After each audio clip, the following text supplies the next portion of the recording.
الحمد لله رب العالمين والصلاة والسلام على سيد الأنبياء والمرسلين وعلى آله وصحبه أجمعين أما بعد أعوذ بالله من الشيطان الرجيم بسم الله الرحمن الرحيم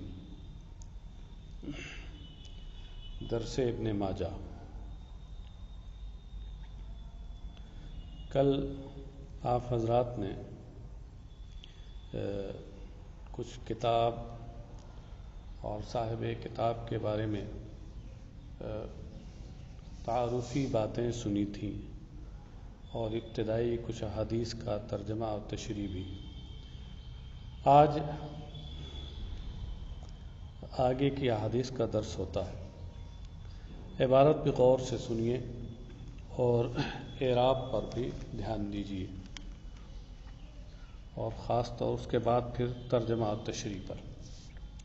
حدثنا محمد بن بشار قال حدثنا محمد بن جعفر قال حدثنا شعبة عن معاوية بن قرة عن أبيه قال قال رسول الله صلى الله عليه وسلم لا تزال طائفة من أمتي منصورين لا يضرهم من خذلهم حتى تقوم الساعة۔ یہاں سند میں آپ دیکھیں سے نو الف ثنا کے طور پہ لکھا ہوا ہے۔ کل میں نے تشریح میں یہ کہا تھا کہ محدثین اپنی سند میں کچھ الفاظ مختصر کر کے استعمال کرتے ہیں، یہ ان کی اپنی اصطلاح ہے۔ ثنا یہ حدثنا کا مخفف ہوتا ہے، کہیں ثنی لکھا ہوتا ہے تو وہ حدثنی کا مخفف ہوتا ہے، کہیں انا لکھا ہوتا تو اخبرنا کا مخفف ہوتا ہے، کہیں انی ہوتا تو اخبرنی کا مخفف ہوتا ہے۔ اور ایک چیز اور ہے، اصول حدیث کی کتابوں میں جیسے تدریب الراوی اور امام جلال الدین سیوطی کی اور امام سخاوی کی کتاب شرح الفتح الحدیث جو ہے فتح المغیث، اس میں یہ بات بیان کی گئی ہے کہ سند میں عموماً حدثنا اور اخبرنا سے پہلے لفظ قالا بطور اختصار حذف کر دیا جاتا ہے۔ وہ لفظ میں اگرچہ حذف ہوتا ہے لیکن جب سند پڑھی جائے تو اس کا پڑھنا ضروری ہوتا ہے۔ اس لیے آپ نے دیکھا کہ میں نے بیچ میں حدثنا سے پہلے قالا پڑھا ہے، اگرچہ سند میں نہیں۔ اس لیے پھر میں ایک بار دوبارہ پڑھ دیتا ہوں۔ حدثنا محمد بن بشار قال حدثنا محمد بن جعفر قال حدثنا شعبة عن معاوية بن قرة عن أبيه قال قال رسول الله صلى الله عليه وسلم لا تزال طائفة من أمتي منصورين لا يضرهم من خذلهم حتى تقوم الساعة۔ امام ابن ماجہ کہتے ہیں کہ ہم سے ہمارے شیخ محمد ابن بشار نے حدیث بیان کی، انہوں نے کہا کہ ہم سے محمد ابن جعفر نے حدیث بیان کی، اور انہوں نے کہا کہ ہم سے شعبہ نے حدیث بیان کی۔ وہ معاویہ ابن قرہ سے روایت کرتے ہیں شعبہ، اور معاویہ یہ اپنے والد سے روایت کرتے ہیں، ان کے والد قرہ ہیں، قرہ سے روایت کرتے ہیں۔ ان کے والد نے کہا کہ رسول اللہ صلی اللہ علیہ وسلم نے ارشاد فرمایا کہ میری امت کا ایک گروہ غالب رہے گا، ہمیشہ غالب رہے گا، لا یضرهم من خذلهم، ان کی تائید و نصرت چھوڑنے والے ان کا کچھ نہ بگاڑ پائیں گے، اس گروہ کا کو کچھ نہ نقصان پہنچا پائیں گے، حتی تقوم الساعہ، یہاں تک کہ قیامت قائم ہو جائے گی۔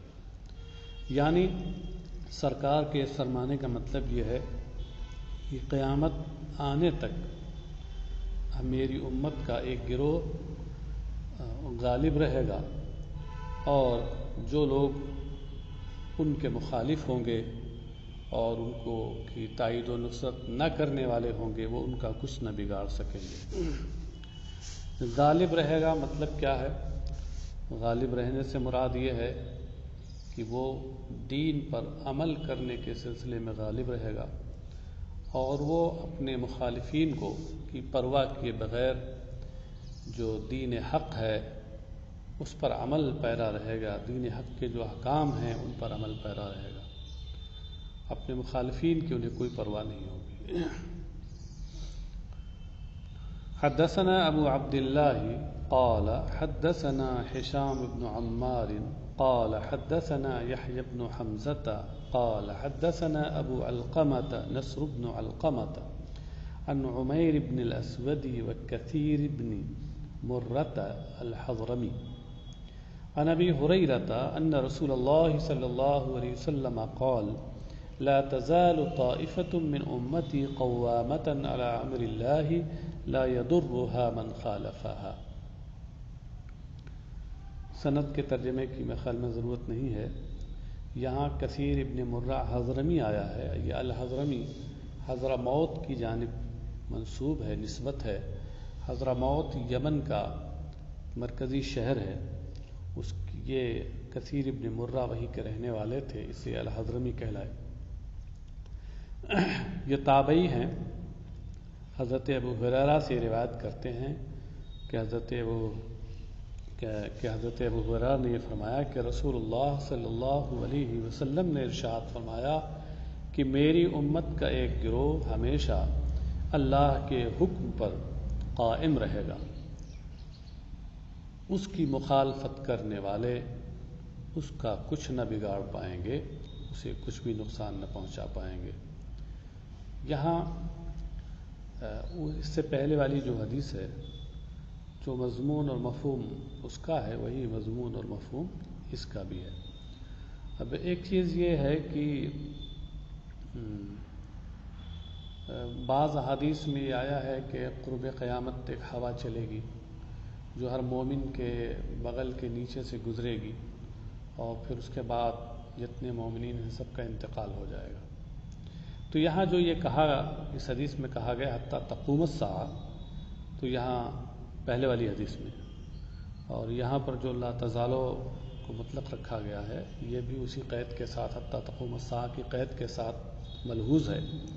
اور یہاں قیام ساعت سے مراد اور قیام قیامت سے مراد وہی قرب قیامت ہے، یعنی اس ہوا کا چلنا، کیونکہ ظاہر سی بات ہے کہ جس طرح وہ حدیث جس میں قرب قیامت اس ہوا کے چلنے کا ذکر ہے وہ رسول اکرم صلی اللہ علیہ وسلم کے زبان اطہر سے صادر ہوئی ہے، ایسے یہ حدیث بھی سرکار کے زبان اطہر سے صادر ہوئی ہے۔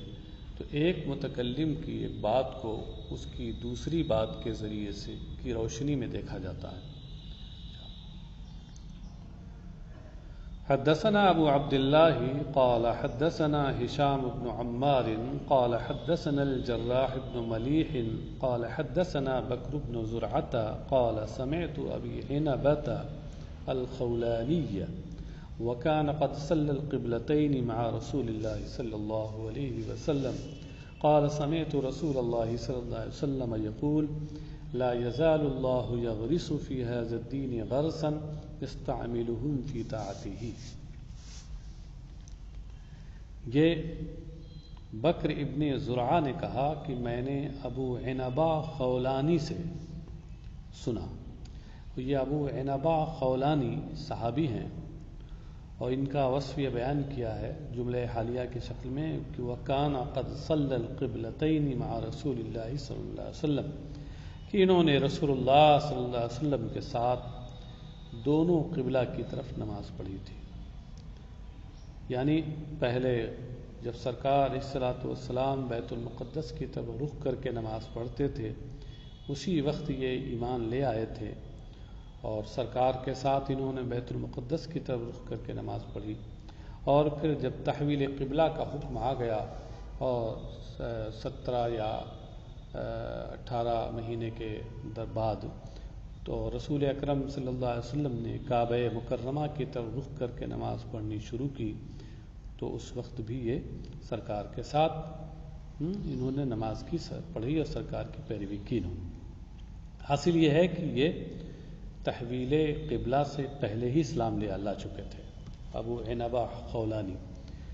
تو بکر ابن زرعہ کہتے ہیں کہ میں نے ابو عنبہ خولانی کو سنا کہ کہ انہوں نے کہا کہ میں نے اللہ کے رسول صلی اللہ علیہ وسلم کو یہ فرماتے ہوئے سنا لا یزال اللہ یغرس فی ھذا الدین غرسا یستعملہ فی طاعتہ، کہ اللہ تبارک و تعالی ہمیشہ اس دین میں ایسے پودے لگاتا رہے گا جن پودوں کو وہ اپنی طاعت اور فرما برداری میں کے کام میں، جن پودوں میں وہ اپنی طاعت و فرما برداری کے کام لے گا۔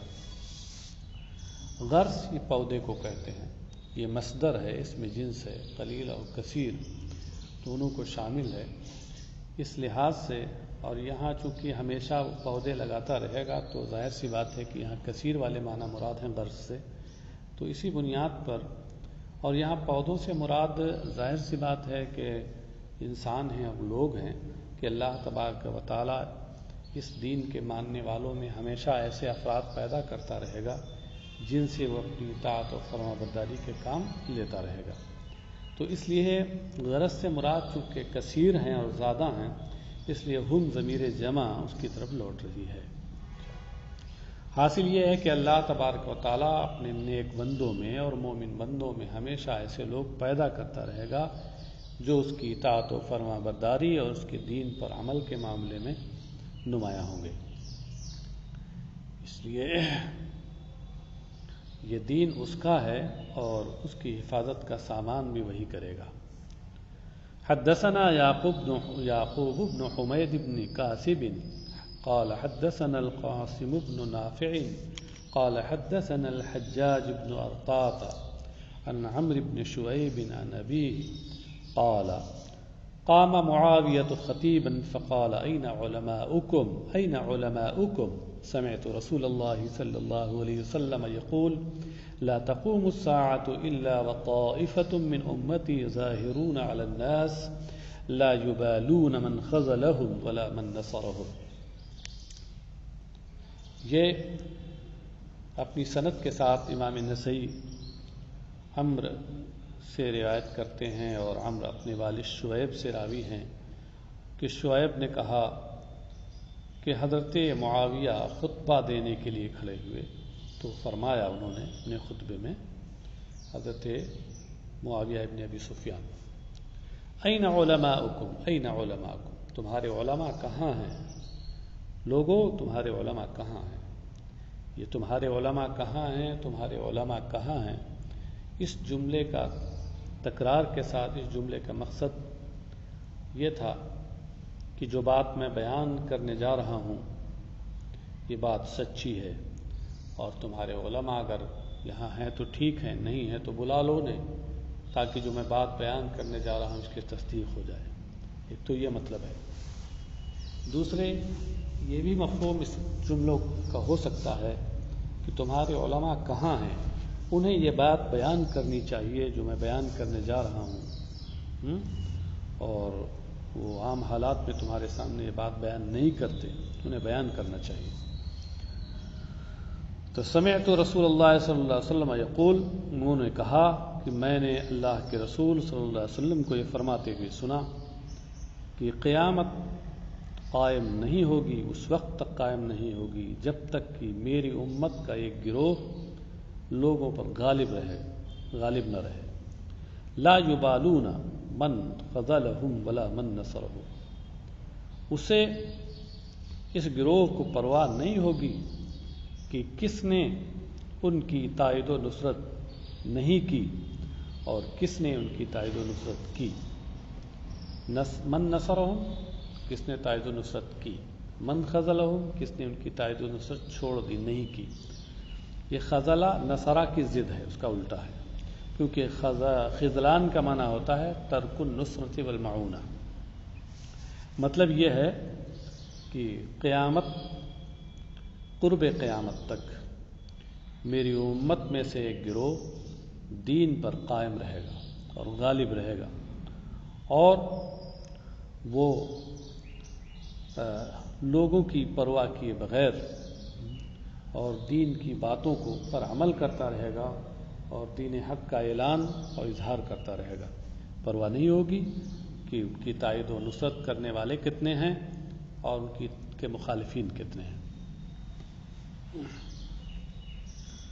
حدثنا هشام بن عمار قال حدثنا محمد بن شعيب قال حدثنا سعيد بن بشير عن قتادة عن أبي قلابة عن أبي أسماء الرحبي عن ثوبان أن رسول الله صلى الله عليه وسلم قال لا يزال طائفة من أمتي على الحق منصورين لا يضرهم من خالفهم حتى يأتي أمر الله عز وجل.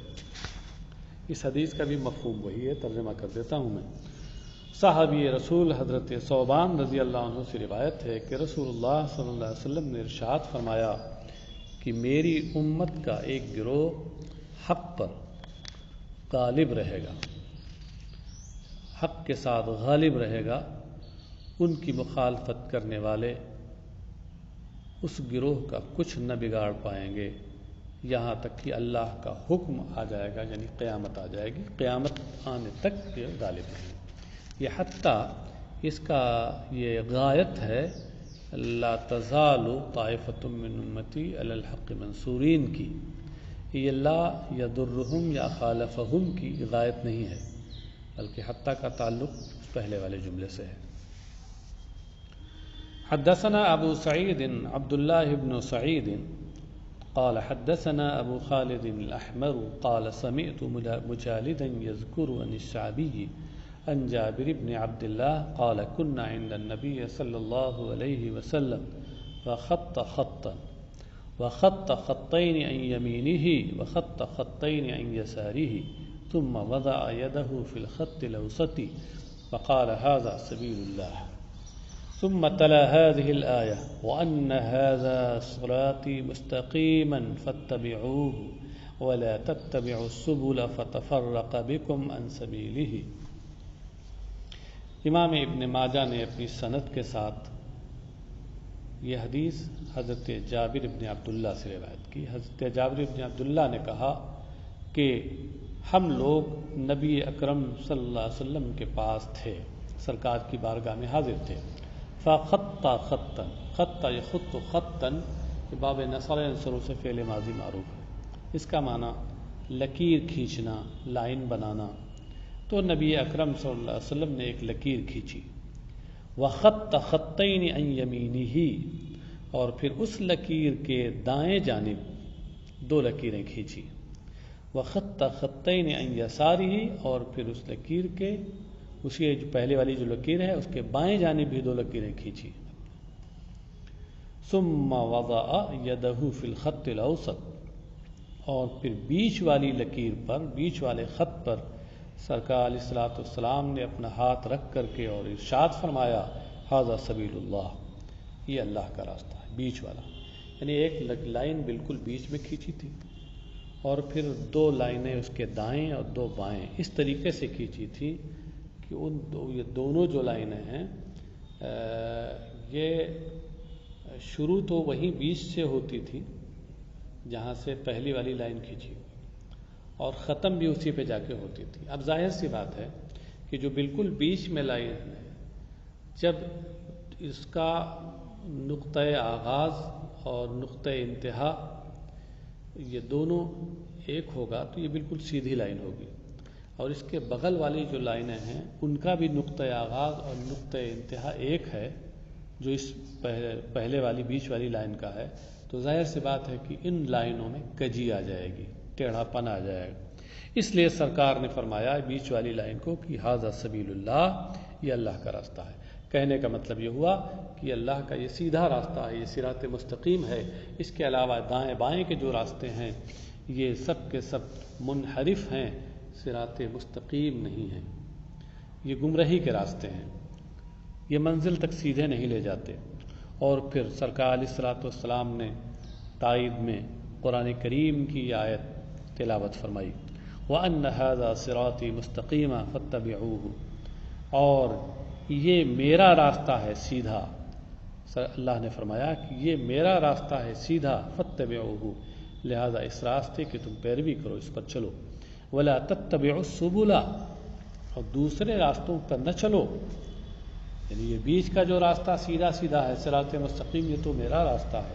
اس کے علاوہ جو اور راستے اس کے دائیں بائیں بنا دیے گئے، وہ سب ٹیڑھے راستے ہیں، ان پر نہ چلو فتفرق بکم عن سبیلہ، کہ یہ تمہیں اس سیدھے راستے سے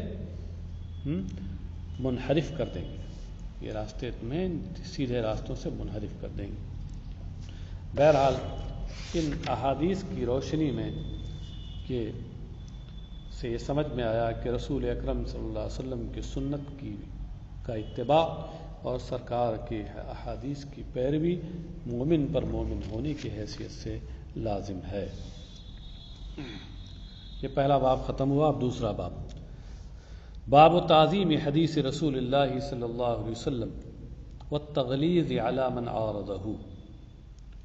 یہ باب ہے رسول اکرم صلی اللہ علیہ وسلم کی حدیث کی تعظیم اور اس کی مخالفت کرنے والے کے اوپر شدت برتنے کے تعلق سے۔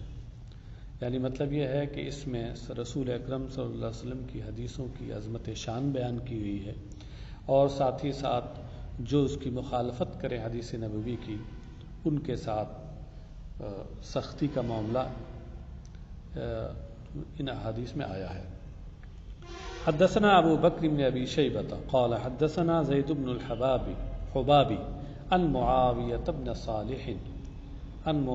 بن صالح حدثني الحسن بن جابر عن المقدام بن معدي كرب الكندي أن رسول الله صلى الله عليه وسلم قال يوشك الرجل متكئا على أريكته يحدث بحديث من حديثي فيقول بيننا وبينكم كتاب الله عز وجل فما وجدنا فيه من حلال استحللناه وما وجدنا فيه من حرام حرمناه ألا وإنما حرم رسول الله صلی اللہ علیہ وسلم مثل ما حرم اللہ۔ امام ابن ماجہ نے اپنی سند کے ساتھ حضرت مقدام ابن معدی کرب کندی سے روایت کی کہ اللہ کے رسول صلی اللہ علیہ وسلم نے ارشاد فرمایا کہ جلد ہی ایسا ہوگا کہ ایک شخص اپنے تخت پر ٹیک لگائے ہوئے ہوگا جس سے میری حدیثوں میں سے ایک حدیث بیان کی جائے گی، فَيَقُولُ تو وہ شخص کہے گا کہ بَيْنَنَا وَبَيْنَكُمْ كِتَابُ اللَّهِ عَزَّ وَجَلَّ، وہ کہے گا ہمارے اور تمہارے درمیان اللہ کی کتاب ہے، قرآن کریم ہے۔ فَمَا وَجَدْنَا فِيهِ مِنْ حَلَالٍ اسْتَحْلَلْنَاهُ، تو کہے گا کہ اس میں جو حلال ہم نے پایا اس کو ہم نے حلال سمجھا، وَمَا وَجَدْنَا فِيهِ مِنْ حَرَامٍ حَرَّمْنَاهُ، اور اس میں جو ہم نے حرام پایا اس کو ہم نے حرام سمجھا۔ تو مطلب یہ ہے سرکار یہ پیشین گوئی فرما رہے ہیں کہ عنقریب ایک وقت ایسا آئے گا کہ جب کچھ لوگ خوشحال لوگ وہ جو اپنے تخت پر شاہانہ انداز میں ٹیک لگائے بیٹھے ہوں گے، وہ لوگ ان کے سامنے جب میری حدیثیں بیان کی جائیں گی تو وہ ان حدیثوں کا انکار کریں گے، اور انکار میں وہ حیلہ اور ذریعہ کیا پیش کریں گے؟ قرآن کو آڑ بنائیں گے، کہیں گے کہ ہمارے لیے ہمارے تمہارے درمیان تو اللہ کی کتاب موجود ہے، یہ کافی ہے ہمارے لیے، اس میں جو حلال لکھا ہوا ہم حلال ہے، جو حرام لکھا ہوا وہ حرام ہے، باقی اور کسی چیز کی ہمیں ضرورت نہیں ہے۔ سرکار علیہ الصلوۃ والسلام نے ایسے شخص کا ذکر کرنے کے بعد ارشاد فرمایا الا وانما حرم رسول اللہ صلی اللہ علیہ وسلم مثل ما حرم اللہ، سنو لوگو سنو، یقیناً اللہ کے رسول نے جو حرام ٹھہرایا ہے وہ اللہ کے حرام کیے ہوئے ہی کی طرح ہے۔ کیا مطلب ہے؟ یعنی جو رسول اللہ صلی اللہ علیہ وسلم نے جو چیز حرام کی ہے وہ کوئی ان کی اپنی ذاتی طور پہ نہیں حرام کی ہوئی ہے، بلکہ وہ بھی اس کی حیثیت بھی اللہ کی حرام کردہ، جو قرآن میں جو اللہ نے حرام کیا ہے اس کی حرام کردہ چیزوں کی طرح ہے۔ تو اللہ کے رسول نے جو حرام کی اس کا مطلب ہے کہ حدیث میں جس کی حرمت آئی، اور اللہ نے جو حرام کی اس کا مطلب ہے کہ قرآن میں جس کی حرمت آئی۔ تو مطلب یہ ہوا کہ حدیث میں جس چیز کو حرام قرار دیا گیا ہے اس کی حیثیت اور اس کا حکم قرآن میں حرام قرار دی ہوئی شے کی طرح ہے۔ کیوں؟ وجہ کیا ہے؟ اس لیے کہ خود اللہ کے رسول صلی اللہ تعالیٰ علیہ وسلم اپنی خواہش سے کچھ نہیں فرماتے. خود یہی قرآن ہے، سورہ والنجم ہے، ارشاد ربانی ہے، وما ينطق عن الهوى ان هو الا وحی یوحی، کہ اور یہ نبی اپنی خواہش نفس سے کچھ نہیں بولتے، کچھ نہیں فرماتے، وہ تو وحی ہی ہے جو انہیں کی جاتی ہے. جو یہ بولتے ہیں، جو حرام و حلال ٹھہراتے ہیں، یہ سب اللہ کی جانب سے وحی ہوتی ہے. بس اسی لیے ہمارے علماء، فقہاء اور محدثین یہ فرماتے ہیں کہ وحی دو طرح کی ہے. ایک تو وحی متلو ہے، وہ وحی جس کو حضرت جبریل لے کر کے سرکار علیہ الصلوۃ والسلام پر آنے آئے، اس کی تلاوت کی جاتی ہے، یہ قرآن کریم. اور ایک وحی غیر مطلوب ہے کہ جو اللہ تبارک و تعالیٰ نے نبی اکرم صلی اللہ علیہ وسلم کے دل میں جو باتیں ڈالی یا کسی اور ذریعے سے انہیں اطلاع دی، اور جن کی تلاوت قرآن کی صورت میں اور کلام الہی کی صورت میں نہیں کی جاتی ہے، وہی غیر مطلوب. یہ حدیث ہے. تو حدیث جس طرح قرآن سے حرمت و حلت کے مسائل ثابت ہوتے ہیں، ایسے حدیث سے بھی حرمت و حلت کے مسائل ثابت ہوتے ہیں.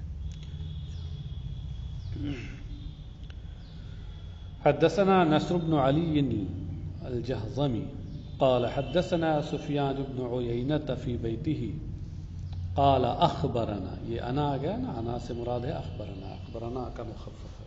قال اخبرنا سألته عن سالم ابي النضر ثم مر في الحديث قال او زيد بن اسلم عن عبيد الله بن ابي رافع عن ابيه ان رسول الله صلى الله عليه وسلم قال لا ألفين أحدكم متكئا على أريكته يأتيه الأمر مما أمرت به أو نهيت عنه فيقول لا أدري ما وجدنا في كتاب الله اتبعناه. امام ابن ماجہ اپنی سند کے ساتھ یہ عبید اللہ ابن ابی رافع سے روایت کرتے ہیں. عبید اللہ ابن رافع اپنے والد ابو رافع سے راوی ہیں کہ رسول اللہ صلی اللہ علیہ وسلم نے ارشاد فرمایا لا ألفين أحدكم متكئا على أريكته. لا ألفين یہ اس میں لا لائے نفی ہے، نہیں ہے، اور یہ فعل مضارع واحد متکلم کا صیغہ ہے. آخر میں جو نون ہے، نون ثقیلہ برائے تاکید ہے. الفا یلفی الفان، باب فعل سے یہ فعل مضارع معروف واحد متکلم کا صیغہ ہے. جس الفا کا معنی ہوتا ہے پانا. الفیت الکتاب، میں نے کتاب پائی. متکئن علی ارکتہ، یہ متکئن اسی سے حال ہے احدکم سے. اور اریکہ کے بارے میں ترجمہ کر ہی چکا ہوں میں. اس کا معنی ہوتا ہے چارپائی یا تخت، خاص طور سے وہ چارپائی اور تخت جو سجا و سوار کر کے رکھا گیا ہو، پرشوکت اور پرعظمت انداز میں رکھا گیا ہو، جیسے امیروں اور حکام کے تخت ہوتے ہیں. اور اسی وجہ سے جس چارپائی پر دلہن کو بٹھایا جاتا ہے، اسے سجایا سنوارا جاتا ہے، اسے بھی اریکہ بولتے ہیں. جمع اس کی ارائک ہے. ترجمہ یہ ہے کہ اللہ کے رسول صلی اللہ علیہ وسلم نے ارشاد فرمایا کہ میں ہرگز تم میں سے کسی کو اپنے تخت پر ٹیک لگائے ہوئے، تکیہ لگائے ہوئے اس طرح نہ پاؤں کہ اس کے پاس